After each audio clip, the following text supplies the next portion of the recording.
Yo! What is good? Welcome back to Josh on Point mga pare. Kumusta kayong lahat, no? So, ang pag-uusapan natin ngayon is read the signs mga pare. Kaya ang ready ka na, hit mo na yung like button, share mo na rin, and let's go! Bad boy, straight color kill, ako 10 toes down. So pare, gusto ko lang i-remind kayo, no? Yung Seduce and Foreplay perfume natin, still available sa Shopee and sa TikTok shop. 400 pesos lang yan. So pare, ang daming magagandang reviews nito. Basahin nyo na lang, no? Hindi naman gagaling sa akin. Basahin nyo na lang yung mga reviews dun. Alright? And also pare, yung Seduce Deo Spray natin, pang kilikili sa may mga active lifestyle dyan. Pag subscriber ka ni Joshon Point, kailangan may active lifestyle ka. So kailangan mo to pare, para iwas sa body odor tayo. Alright? So ito parang pag-uusapan natin is galing sa follower subscriber natin nag-message, no? Isa to sa mga tropa natin na hirap magbasa ng signs. Okay? So, tara, tingnan natin to. Brother Josh, can I ask something about my situation? Ganito po kasi, meron akong katoing stage. Ilang beses na kaming lumalabas. More than 15 beses na or more. 15 times na pare. Ang dami na nito bro. Dapat ano ka na? Ha? 15 times dapat medyo nakascore-score ka na ng maganda-ganda rito pare.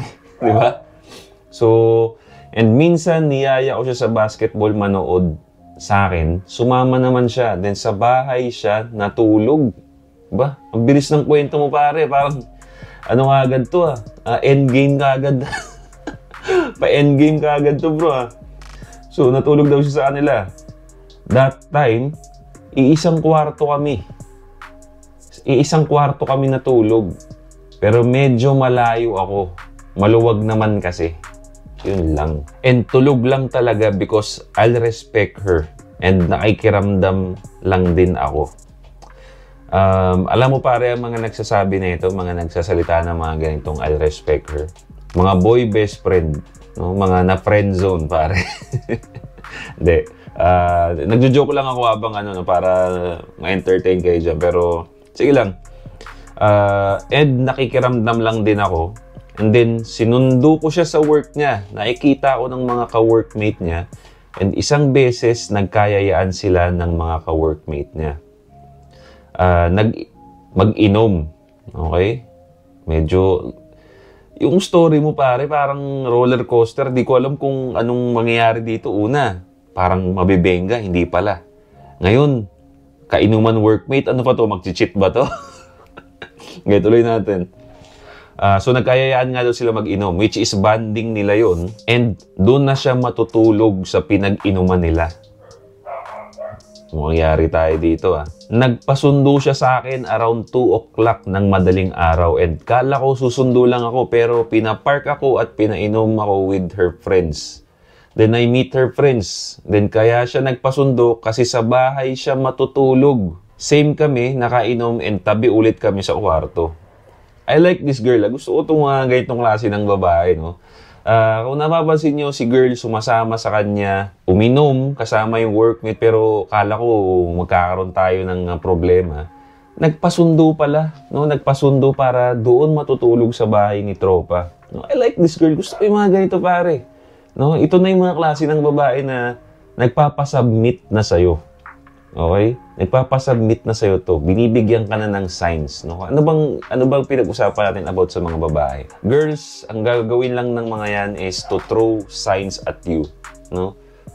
Choosing signals, kumbaga, di ba, pag sa mga club, ano ba ginagawa ng mga babae para masabi niya sa'yo na lumapit ka? Titignan-tignan ka niyan muna. No? Sunod, ngingitian mo na. No? Pag gumiti sa'yo pabalik, dun mo na lapitan. Okay? Choosing signals. Now, in this kind of situation, no, nagpapasundo sa kanya, doon na natutulog pare sa kanila. Di ba? Pero si tropa, parang wala masyadong ginagawang move, no? Sobrang dali na ng situation ni pare kasi si girl na yung parang gumagawa ng way para malaman mo na gusto ka niya. No? Di ba? Ang dali ng situation ni pare. No? Nagpapasundo, natutulog na sa bahay, pare. Pero nakikita ko kay pare, no? Medyo kulang yung ginagawa niyang moves, eh, no? Sige, tuloy pa natin. Yan, yun. Same kami nakainom and tabi ulit kami sa kwarto. And tabi lang talaga, hehe. Bro, nako, gusto ba ma-friendzone, pare? Pag mabagal-bagal ka, bro, ewan ko na lang, ha? Ewan ko na lang. Basta, yan, sabi, okay naman kami in person, but in chat, super bihira. Di kami nag-update. Gusto ko mag-update, pero for what? Di naman kami. Kaya, napapaisip ako, is ano ba talaga? Pero di naman ako umaamin sa kanya. Pare, tignan mo. Ito yung consequences, eh. No? Ito yung consequences ng hindi pag-take move, eh. No? Kung ano-ano tuloy iniisip mong biro mo, natutulog na sa'yo. Wala kang ginawa. Now, hindi siya nagre-reply. Kasi siguro, tamad mag-reply. Ako kasi ganun din ako eh. Tamad din ako sa chat. Kaya nga, sabi ko nga sa inyo, mga babae, minsan tamad yan mag-chat. No? Tamad yan mag-chat, tamad yan mag-ano. Eh, sabi ko sa inyo, laging date lang. Doon kayo mag-usap sa date. Doon kayo mag-usap sa kwarto. Huwag sa cellphone kasi walang nangyayari doon. Okay? Boring. Now, nag-overthink ka ngayon, nararamdaman mo nag-overthink ka, hindi lang nagre-reply sa'yo, gusto mo ng update, ganyan. Kasalanan mo yan, Brad, kasi hindi ka nag-make move, eh. No?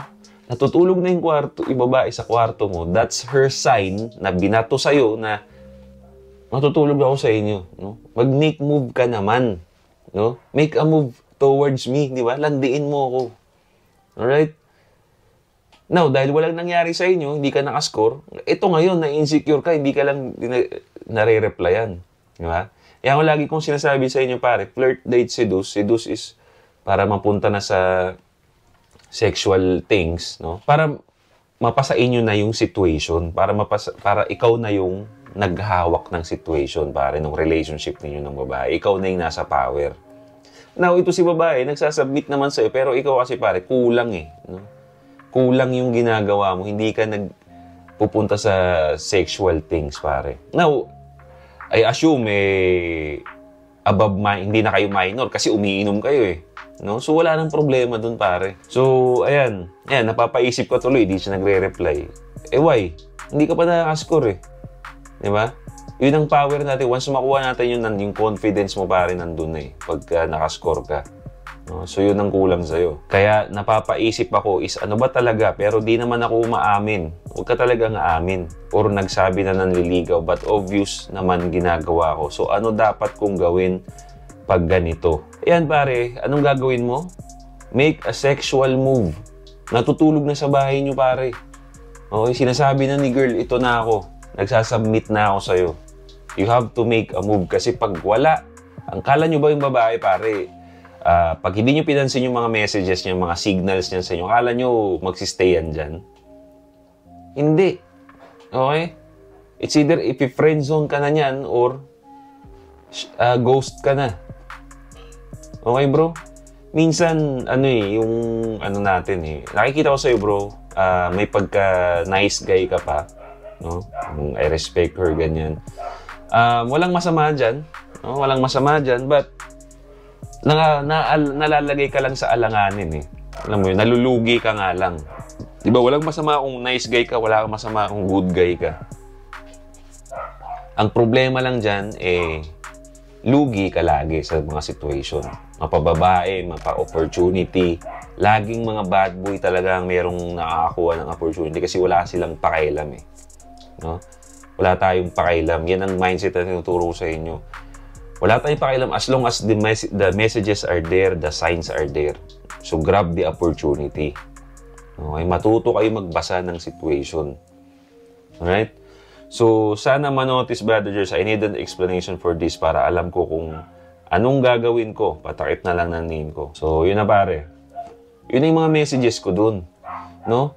Again, girls are just, ang gagawin lang nila sa lahat ng bagay, pare, lalo na sa dating, is magbato ng mga signs. Di ba, pare? Ang ganda na nung ginawa ng babae. Nag-inom sila ng workmate niya, di ba, pare? Nagpasundo sa'yo para doon matulog sa bahay. Pare, ako yun, no? Tangina, yung ngiti ko nun, hi. No? Pero in a good way kasi, di ba, kasi nagsasabit na yung babae sa'yo, eh. Diba? So, ang gagawin mo na lang bilang lalaki, i-take yung message na yun as, okay, so you want, tas nakainom pa siya. So, ito na yun. Message mo na to sa akin na we have to do something. Kasi pag wala, bro, mabubur na yung babae sa'yo niyan. Yung nasabi ko sa'yo. No? Tapos, ang nangyari pa niyan, nag-overthink ka na. Kasi, wala kang assurance. Ang assurance nga natin is yung makascore tayo. So yun, don't ignore the signs. Okay? Mga signs na nagsasubmit na sa inyo yung babae. Kasi pag wala, pag in-ignore nyo, mauunahan kayo ng bad boy. Okay? Mga bad boy, marunong magbasa yan. Yan nga tinuturo natin, how to be a bad boy. May anong part na yun? Part 1 to 5 na ata yun, pare. Magbasa ng galaw ng tao. Meron doon, ang alam ko, I'm sure meron doon. No?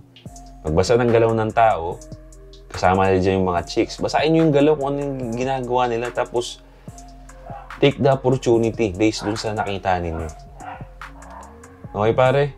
So, again, walang mali sa, based dun sa binabasa ko, wala kang maling ginagawa. Kulang lang, pare. Kulang. Kulang yung execution natin. Kasi, for example, nagbabasketball ka, niyaya mo yung babae, sabi mo, okay, nandun yun sa mga messages ko, sabi ko, nandun yun sa mga tinuturo ko dito, di ba? Dalhin mo yung babae sa mga activity mo, hindi ikaw yung pupunta sa lugar niya. Dalhin mo yung babae. Tama yung ginawa mo dun, dinala mo sa basketball, dinala mo sa bahay mo. Pero yun nga lang, kulang. Hindi ka gumawa ng sexual things para mapasayo na yung babae, maging successful na yung pagbibigay ng message sa'yo ng babae. Kala nyo ba yung mga girls na yan, pagka once na magets nyo na yung message nila na nabinato nila, ito landiin mo na ako. Tapos nagets mo, nag-make move ka. Pare, basa yung mga yan, mababasa yung mga yan. Alam nyo na ibig sabihin natin dun, no? Basa yung mga yan, bro. So, ganun lang yun. Basa lang, pare. Basa lang tayo ng move. Medyo tanggalin ninyo yung pagiging nice guy nyo, yung respect her, ganyan. Pare, pumunta na nga sa bahay mo, na doon na natulog sa bahay mo, eh. Diba? Ayaw niya nang i-respect mo siya, bro. Diba? Kasi kung gusto niya nang i-respect mo siya, hindi yan matutulog sa inyo. Hindi yan matutulog sa inyo ng lasing. Okay? Gusto niya na may mangyari, bro, kaso ini-ignore mo. Alright? So, that's it for me, guys. Comment down below yung mga reaction ninyo. Kung gusto niyo ma-feature yung mga problema nyo dyan, i-message nyo sa Facebook, Instagram, or sa TikTok. Okay? So, yeah. That's it for me, guys. Don't forget to subscribe. Hit the bell para notified kayo sa mga malulupit nating video. That's it for me, guys. This is Josh On Point. See you next time. Boom!